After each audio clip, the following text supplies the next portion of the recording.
India Prime Minister Narendra Modi kapin khata tengpen Assam SSA penta a district tinalong padeng ponsi gov school apen private school sangbong twinning program asai padeng pontanglu. Labangso twinning program kabadu pona thailake gov school apen private school hin teachers lapen student sangbong kithekason kachepachoy lapen kacharli ponlong je phansi bangso jaime deng ponlo. Asonsi kedam tang matijong ni phai Chris Circuit arni Dillai High School along serdihun English School pen ason kachepate volleyball 3-leg race tug of war drawing competition extempore speech lapen kapregason ke patu chepate ponlo lapen ke hai students achuma phan nong istame pipajir ponlo.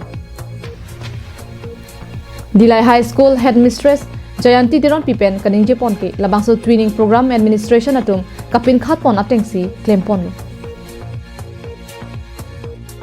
Militum na training school ini government order tengpen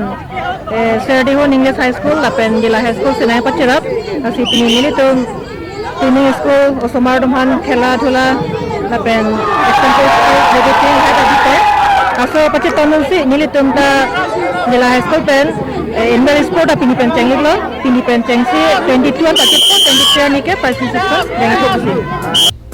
Serdihun English School Principal Rajesh Kropen lapuson twinning program golf school pen kithekason kachepachoy long apot kachuru alam the chepaklang pot.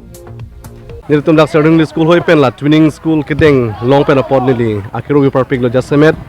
Assam Education Minister la pen apota me karbing long autonomous council education EM atum hantame akiru wiparpik lo lapuson jaimek both private school pen government school ala school humni pen also marton pen lapuson interacting a program nang kibi pen apot ning arong lo. Dillai pen Bijay Rongpi Karbiang Long la.